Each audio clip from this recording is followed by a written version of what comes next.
अमावस्या के दिन सारे पितृदोष समाप्त हो जाए। सारा पितृदोष समाप्त। जिनके यहाँ पितृदोष होता है, काल सर्प दोष होता है, वास्तु दोष होता है, उनको ज्यादा कुछ नहीं करना होना। महाराज एक बेल का फल लीजिए। क्या लेना है? बेल का फल, बेलपत्री का जो फल होता है उसको ले लो। उसके अंदर का जो गुर्दा होता है, अंदर का जो भाग होता है, उसको निकाल लीजिए और उस बेल के फल में आटा सेक कर उसमें शक्कर मिलाकर उसको उसके अंदर भर लीजिए।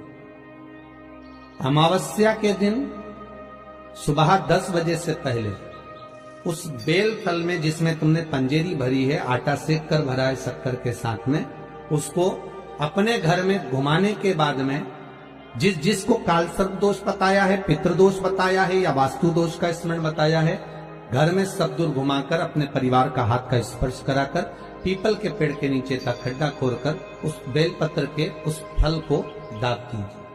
उस फल को उसमें दबा दीजिए। महाराज केवल एक अमावस्या करना रहता है, पितरों के दोष से मुक्ति मिलती है और हमारे घर के कार्य सफल होना प्रारंभ हो जाते हैं। कार्य की सफलता होती है, कार्य में सफलता प्राप्त होने लगती।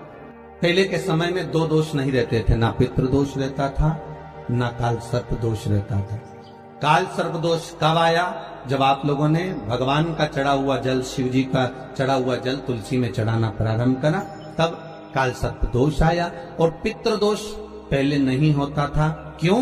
क्योंकि लोग घर के मटके में से, घर के हंडे में से, घर के परिंडे में से लोटा भरकर पानी लेकर जाते थे और शंकर को चढ़ाते थे। घर का जो रसोई घर होता था वो बीच केंद्र में होता था, रसोई घर घर के मध्य में होता था। तो वहां से जब पानी लेकर जाते थे, परिंडा, मटका, हंडा पितरों का स्थान माना गया। वहां से जब पानी भरते और ले जाकर शंकर जी को चढ़ाते तो पूरे घर में से पानी निकलकर जब शिव को चढ़ने के लिए जाता था तो पूरे घर का वास्तु दोष, पितृदोष समाप्त हो जाता था। अब आज के जमाने में मंदिर का लोटा उठाकर, मंदिर का पानी भरकर शंकर जी को चढ़ा देते हैं तो ना वास्तु दोष समाप्त होता है, ना पितृदोष समाप्त होता है, ना काल सर्प दोष समाप्त होता है।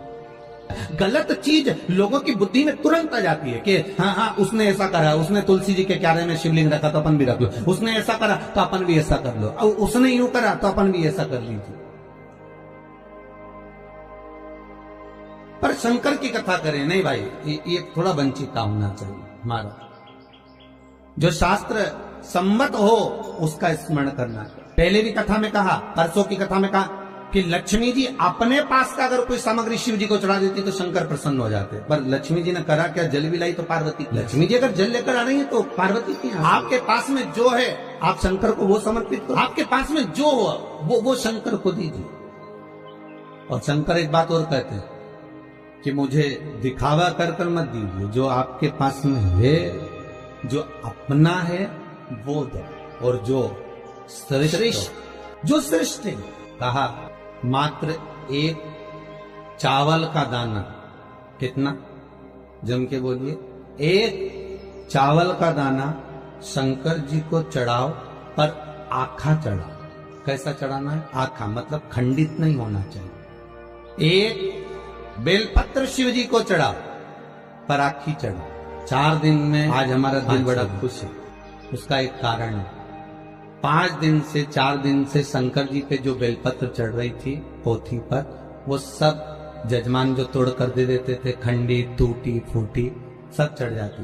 पर आज भले छोटी सी बेलपत्र है, पर आज जो चढ़ी है बाबा की कृपा से वो पूर्ण चढ़ी है। तो आज दिल खुश हो गया ये देखकर कि शिव महापुराण पर आज जो बेलपत्र समर्पित करी वो भले कम चढ़, एक चावल का दाना चढ़ा पर आखा चढ़ा। आज हमें बड़ी खुशी मिली है। इस व्यासपीठ पर आए, जब बेलपत्री थोड़ी सी हाथ में आई तो देखा कि भले छोटी सी है पर सुंदर कितनी है।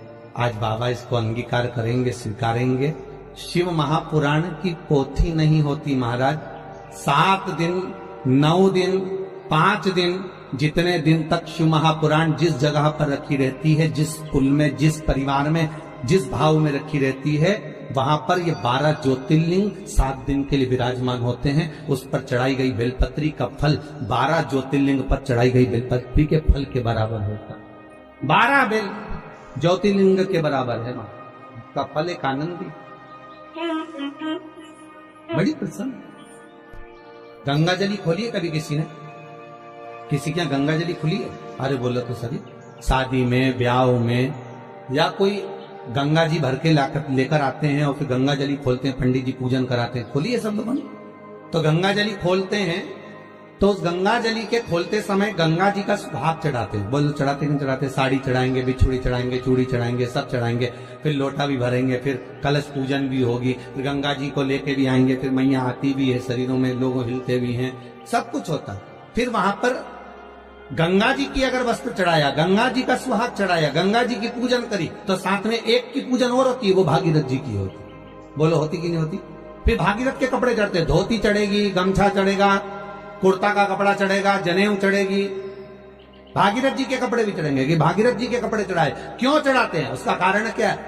क्योंकि गंगा को लेकर आने वाले श्री भागीरथ जी महाराज। अगर हम केवल गंगा की आराधना कर लेंगे तो गंगा उतना फल नहीं देगी जितना देना चाहिए। अगर हमने भागीरथी गंगा का स्मरण करा कि हे भागीरथ महाराज, आप गंगा को लेकर आए थे, 60,000 काकाओं के उद्धार के लिए लेकर आए, राख के ढेर बन गए थे संत के, केवल एक दृष्टि से वो राख के ढेर बने, 60,000 काकाओं का उद्धार। हे गंगा मैया, भागीरथ जी महाराज लेकर आए गंगा को। तो इसलिए हमारा हिंदू धर्म कहता है कि जब गंगा जली खोली जाती है, गंगा की पूजन करी जाती है, गंगा जली का उत्सव जब करा जाता है, तो सबसे पहले भागीरथ की पूजन करी जाती है कि भागीरथ महाराज इस गंगा को लेकर आए हैं। तो हे भागीरथ जी, आप गंगा को लेकर आए, आप ही से सीखकर हम गंगा जी को हरिद्वार से, प्रयागराज से, इलाहाबाद से हम भरकर लेकर आए हैं। ऐसी कृपा करना गंगा मैया, जैसे आपने भागीरथ बाबा के 60,000 काकाओं का उद्धार करा था, वैसे हमारे पूर्वजों का भी उद्धार कर देना।